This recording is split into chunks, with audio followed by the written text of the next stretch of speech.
The popcorn bucket slipped from my hands, scattering kernels across the dimly lit theater floor, as Mr. Harlan, my best friend Jake's dad, leaned in and whispered words that shattered my reality.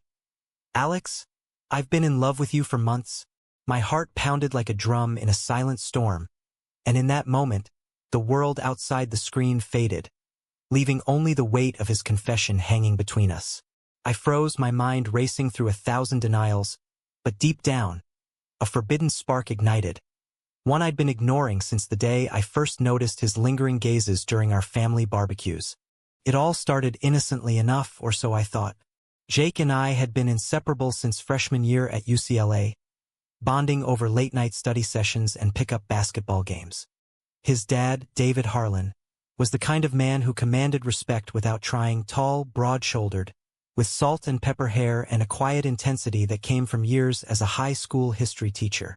He was divorced, raising Jake alone after his wife left them a decade ago, and he always welcomed me into their modest Los Angeles home like I was family. But lately, those welcomes felt different. A hand on my shoulder that lingered too long, eyes that met mine with an unspoken question. I chalked it up to my imagination, my own secret struggles with my sexuality bubbling up in confusing ways. That night, Jake had bailed on our planned movie outing at the last minute, citing a group project deadline. "Go without me, man," he'd texted. "Dad's already got the tickets. Don't let him watch that rom-com alone. He'll hate it." So there I was, sitting next to David in the nearly empty theater, the previews rolling as we made small talk about my sociology major and his latest batch of unruly students. The film was some forgettable blockbuster, but halfway through, David's hand brushed mine on the armrest. I pulled away instinctively, but he didn't. Instead, he turned to me, his face illuminated by the flickering screen, and dropped the bomb that would upend everything. "I know this is wrong," he continued in a hushed voice, his eyes pleading. "You're Jake's age, for God's sake. But I can't pretend anymore. Every time you come over, it's like the sun breaks through the clouds in my life." I stared at him, my throat dry, unable to form words. Part of me wanted to bolt, to laugh it off as a joke, but another part, the part I'd hidden from everyone, including myself, felt seen for the first time. I'd known I was gay since high school, but coming out in a conservative suburb like ours? Impossible. My parents were devout Catholics, the kind who donated to anti-gay marriage campaigns without a second thought. And Jake? He was straight as an arrow, cracking jokes about bros before hoes without realizing how they stung.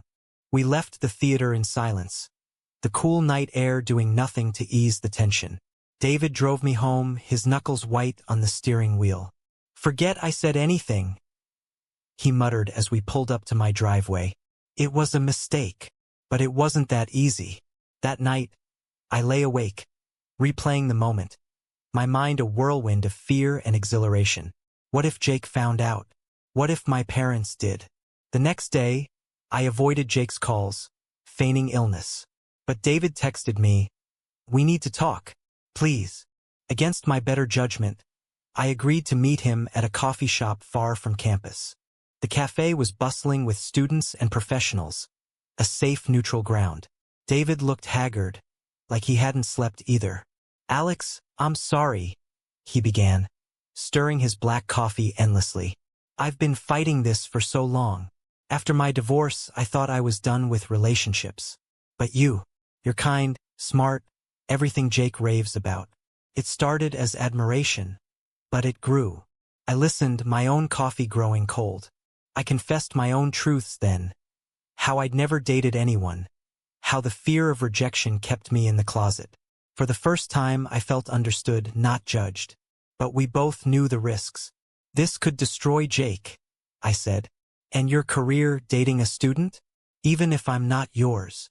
He nodded grimly. "I know, but denying it feels like dying inside." We decided to keep our distance, to pretend it never happened. But fate, or perhaps our own weaknesses, had other plans. A week later, Jake invited me over for a barbecue. David was grilling burgers, acting normal, but our eyes kept meeting across the yard. After Jake passed out from too many beers, David and I ended up alone on the porch. I can't stop thinking about you, he admitted. In a moment of recklessness, I leaned in, and our lips met. A brief, electric kiss that sealed our fate. From there, the affair began in stolen moments. Late-night drives, hidden texts, secret meetings in motels on the outskirts of town. Each encounter deepened the bond, but also the guilt. Jake started noticing my absences. Dude, where have you been? You're ghosting me. I lied, saying I was swamped with classes, but the strain showed. My grades slipped as the internal conflict raged. Was this love, or just a dangerous thrill? David wrestled with his own demons, betraying his son, risking his job in a district where rumors could end careers. Society's judgment loomed large. In America, even in progressive California, a gay relationship with an age gap like ours would invite scorn. Family dinners at home became torture, my parents' casual homophobic remarks cutting deeper now that they hit close to home. One evening, after a particularly intense rendezvous, David broke down. "We have to end this," he said, tears in his eyes. "Jake suspects something. He asked if I was seeing someone." My heart sank. The thought of losing him terrified me, but the alternative, hurting Jake, was unbearable. We agreed to stop, but the pain was excruciating. I threw myself into schoolwork, trying to forget, but the void grew. Then the first crack appeared. Jake confronted me at a campus cafe.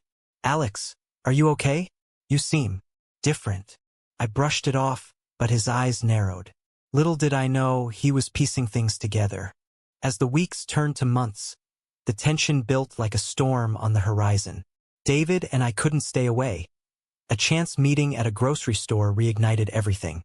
But this time, the stakes were higher. Jake's girlfriend, Sarah, overheard a suspicious phone call. Whispers spread. The web of lies tightened, threatening to strangle us all. In the quiet moments, I questioned everything. Was pursuing this worth the destruction?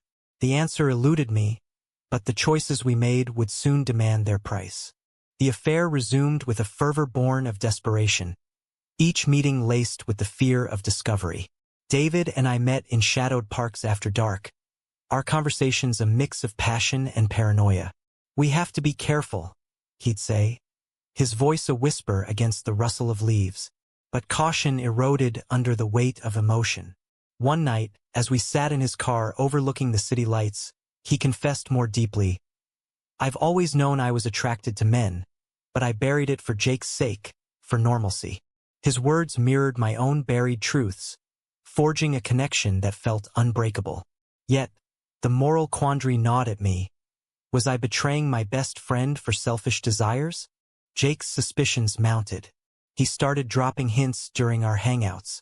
"Dad's been acting weird lately, staying out late, smiling at his phone. You think he's dating?" I'd force a laugh, changing the subject, but the guilt twisted like a knife. My family added to the pressure. At Sunday dinners, my father would rant about the gay agenda ruining America, oblivious to the storm inside me. My mother, ever the peacemaker, would nod along, her eyes flicking to me with unspoken concern. I wondered if they sensed my secret, if my evasion of questions about girlfriends gave me away. The turning point came during a weekend getaway Jake planned. A camping trip to Big Sur, just the three of us. Him, me, and David. "It'll be like old times," Jake said enthusiastically. I hesitated but agreed, hoping to maintain the facade. The drive up the coast was tense. David and I exchanged furtive glances in the rearview mirror. At the campsite, under the stars, the air crackled with unspoken words. Jake built a fire, cracking beers and sharing stories from our college escapades. David joined in, his laughter forced. As the night deepened, Jake stumbled to his tent, leaving us alone by the embers. "We shouldn't," I murmured, but David's hand found mine. In that isolated wilderness, we gave in, the risk heightening the intensity. But dawn brought regret. Jake emerged from his tent, his face pale. "I heard you guys last night," he said flatly, whispering. "What the hell is going on?" Panic surged. David stammered excuses about late-night talks on history, but Jake wasn't buying it. "Bullshit. You've both been weird for months. The confrontation escalated, voices rising against the crashing waves below. Jake stormed off, leaving us in stunned silence. Back in LA, the fallout began. Jake distanced himself, canceling plans and ignoring texts. I tried to reach out, but he shut me down. I need space, Alex. David fared worse. Jake moved out temporarily to Sarah's place, accusing his father of being a liar. The isolation hit hard. David lost weight. His teaching suffered as rumors trickled into the school. Anonymous tips about his inappropriate behavior. Though nothing specific, the scrutiny mounted. For me, the internal battle raged. The joy of being with David clashed against the pain of losing Jake. Was love worth this fracture? In a bid for redemption, I confronted my own family. One evening, over dinner, I came out. Mom, Dad, I'm gay. The words hung in the air like smoke. My father's face reddened. What? No, you're not. This is a phase college nonsense. My mother cried, asking where she'd gone wrong. The argument lasted hours, ending with my father storming out. I won't have that in my house, he bellowed. I packed a bag and left, crashing at a friend's dorm. The rejection stung, but it also liberated me. For the first time, I owned my truth even as it cost me dearly. David faced his own reckoning. At a parent-teacher conference, a colleague pulled him aside. There are whispers, David, about you and a young man. Be careful. The threat to his livelihood loomed. He considered resigning, but teaching was his life. In our clandestine meetings, we debated ending it again. Maybe Jake's right, we're selfish, he said, but the pull was too strong. Then, the betrayal deepened. Sarah, in a misguided attempt to help, told Jake she'd seen David and me together at a cafe. Jake exploded, confronting his father in a heated argument that echoed through the neighborhood. You stole my best friend, Jake yelled, tears streaming. How could you, Dad? After Mom left, it was us against the world. David broke, admitting everything. I love him, son. I didn't plan this. Jake's face contorted in disgust and hurt. Love? You're twice his age. This is sick. He punched the wall, storming out. The damage was irreparable. Jake cut ties, blocking numbers and avoiding us. The social repercussions rippled. Friends sided with Jake, labeling me a homewrecker. Whispers at campus followed me. That's the guy who seduced his friend's dad. The moral dilemmas intensified. David questioned his paternal role. Had he failed Jake by prioritizing his happiness? I grappled with ethics. Was pursuing love at any cost justifiable? Or was it a selfish act that destroyed bonds? Society's lens amplified the shame. Media stories of age gap relationships fueled judgment. In therapy sessions I started attending secretly, I unpacked the layers, internalized homophobia, fear of abandonment. David did the same, but the sessions only highlighted the chasm between desire and duty. As the scandal simmered, a new conflict arose. David's ex-wife, hearing through the grapevine, threatened custody revisits, though Jake was an adult. You're unfit, she sneered over the phone. The pressure mounted, pushing us to a breaking point. In a tearful night, we decided to go public, hoping transparency would heal. But it backfired. Jake's response was a scathing social media post, vague but pointed, garnering sympathy and vilifying us anonymously. The online backlash was swift, trolls branding us predators, perverts. Yet, amid the chaos, moments of clarity emerged. David and I grew closer, our bond forged in fire. But the cost was steep. Lost friendships, strained family ties, professional jeopardy. The high drama of our choices played out like a tragic play, each act demanding sacrifice. Would redemption come, or was this the price of forbidden love? The public revelation brought a storm of consequences that neither David nor I anticipated. After Jake's post went viral in our small circles, the school board launched an informal inquiry into David's conduct. No direct complaints, the principal said, but we have to protect our image. David was placed on paid leave, his reputation tarnished by innuendo. He spent days pacing the house, questioning every decision. Was it worth it, Alex? Losing my son, my job? I'd hold him, whispering assurances, but doubt crept in. My own world crumbled. My parents refused my calls, my father emailing a curt message. Until you straighten out, you're not welcome here. Campus became a minefield. Whispers followed me to classes, former friends averting eyes. One professor, sympathetic, pulled me aside. Love is love, but society isn't always kind. Hang in there. But the isolation deepened my internal strife. Nights were spent replaying scenarios. What if I'd rejected David that first night? The moral ambiguity haunted me, pursuing authenticity versus honoring loyalty. Jake's absence was the sharpest wound. Our brotherhood, built on trust, lay in ruins. In a desperate bid for reconciliation, I reached out to Jake via email. Please, let's talk. I never meant to hurt you. Days later, he agreed to meet at a neutral park. He looked gaunt, anger etched in his features. How could you, Alex? Dad was like a father to you too. I explained, tears flowing. It wasn't planned. We fought it, but love doesn't follow rules. He scoffed. Love? You're 21, he's 48. This is a midlife crisis and you're the casualty. The conversation devolved into accusations. Me of betrayal, him of abandonment. You chose him over me, he spat. Enjoy your family now. He left, the divide wider than ever. David struggle paralele de mine. Therapy revealed his suppressed identity. Marrying young to fit societal norms, ignoring attractions to men. I thought I could be the perfect dad, the straight provider, he confessed. But the awakening came at a cost. Friends distanced themselves, church members, where he once volunteered, shunned him. The societal pressure was relentless. Conservative media outlets sensationalized similar stories, fueling debates on predatory relationships.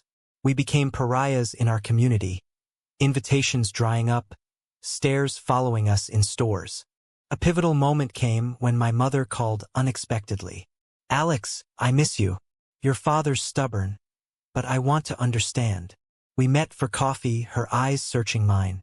Is this man good to you? I nodded, describing our bond beyond the scandal.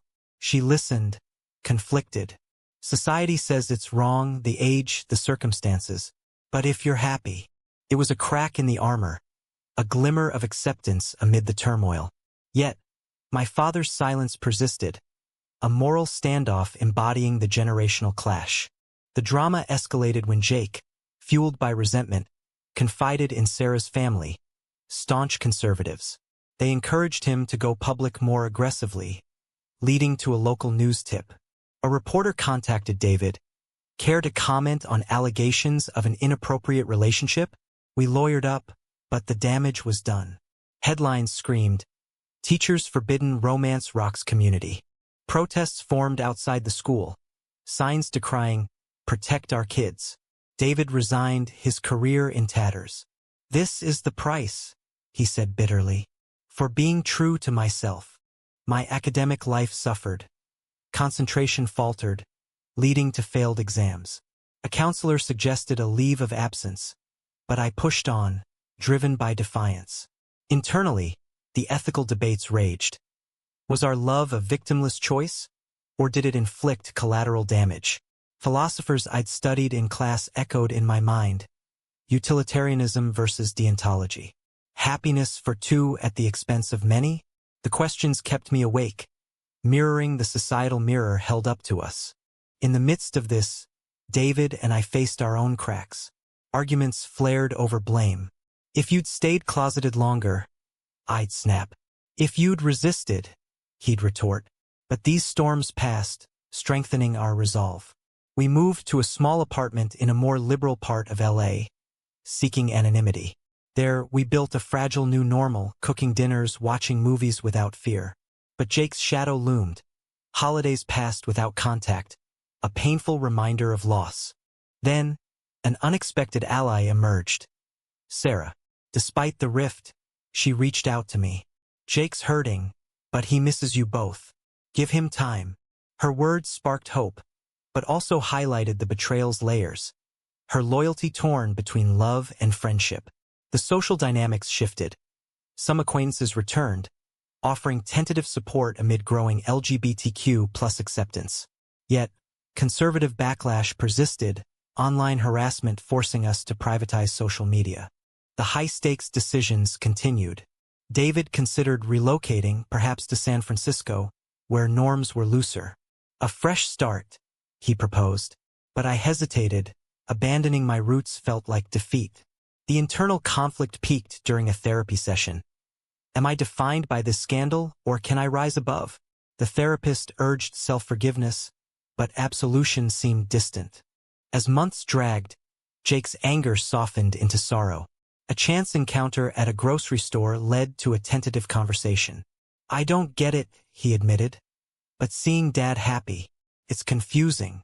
No immediate forgiveness, but a seed planted. The moral quandaries evolved. Could broken bonds mend? Was sacrifice the path to growth? Society's judgment faded slightly as personal stories humanized us, but the scars remained. In quiet reflections, I pondered the trade-offs. Love had awakened me, but at what cost? The tension built toward an uncertain resolution, each choice echoing with consequences. With David's resignation finalized, the financial strain hit hard. He took a part-time tutoring gig, far below his expertise, while I juggled a barista job alongside classes. Our apartment became a sanctuary, but the outside world intruded. Protests dwindled, but anonymous letters arrived. Sinners will burn. The hate mail amplified our paranoia, testing the relationship's resilience. Is this what we signed up for? David asked one night, staring at the ceiling. I reassured him, but doubt lingered. The moral tightrope we walked, balancing personal fulfillment against societal harm, grew thinner. Jake's gradual thaw offered glimmers of hope. He unblocked us, sending sporadic texts. How's school? Surface level, but progress. Sarah mediated, arranging a group dinner. The atmosphere was electric with tension. Jake arrived wary, eyes darting between us. This doesn't mean I approve, he stated up front. We nodded, treading carefully. Over pasta, stories flowed, childhood memories, shared laughs. But the elephant loomed. Why hide it? Jake finally asked. David explained. Fear of losing you. Jake's eyes welled. You did anyway. The raw honesty cracked walls, but rebuilding would take time. My family's divide deepened the drama. My mother visited secretly, bringing homemade meals. Your father's softening, she confided. He prays for you daily, but reconciliation stalled when he discovered her visits. You're enabling sin, he thundered in a phone call I overheard. The religious clash embodied broader societal conflicts, faith versus acceptance. I attended LGBTQ plus support groups, finding solace in shared stories. You're not alone, a mentor said, but change starts with you. Empowered, I wrote my father a letter. This is who I am.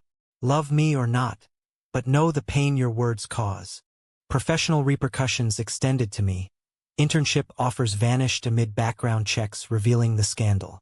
Image matters, one HR rep admitted off-record.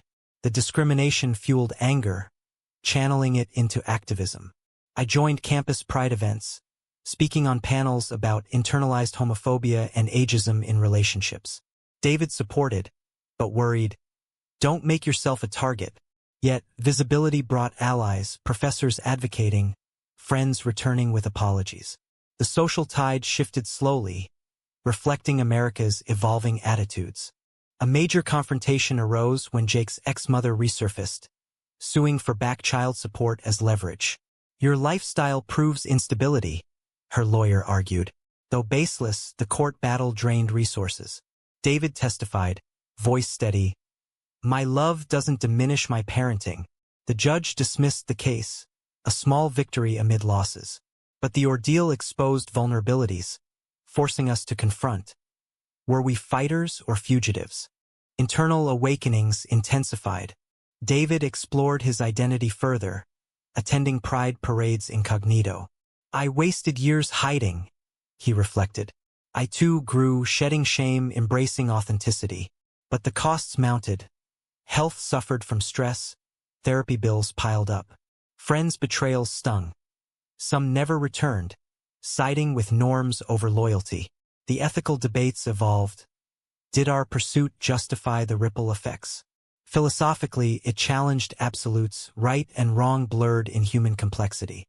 As high drama unfolded, a betrayal from within tested us. In a moment of weakness, David confided in an old colleague, who leaked details to the press. Fresh headlines revived the scandal. Ex-teacher's gay affair. Family in turmoil. Jake, seeing it, regressed. This never ends. He cut contact again, the setback crushing. We argued fiercely. Your trust issues caused this, I accused. Your recklessness started it, he countered. The fight led to a brief separation, me crashing with a support group friend. Alone, I dissected choices. The initial kiss, the hidden meetings, all led here. Regret mingled with resolve. Without them, I'd remain closeted, unfulfilled. David echoed similar thoughts in reconciliation calls. We weather this together. Reunited, we vowed transparency, no more secrets.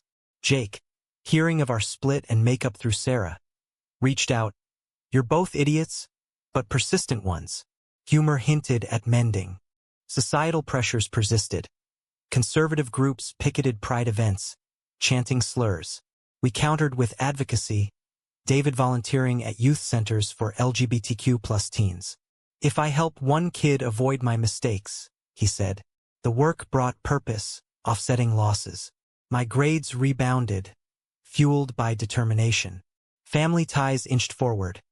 My father sent a birthday card, neutral but a start. The climax built as Jake proposed a family therapy session. For closure, if nothing else. We agreed, nerves frayed. The therapist facilitated. Expressed the hurt. Jake unloaded. I felt replaced, betrayed.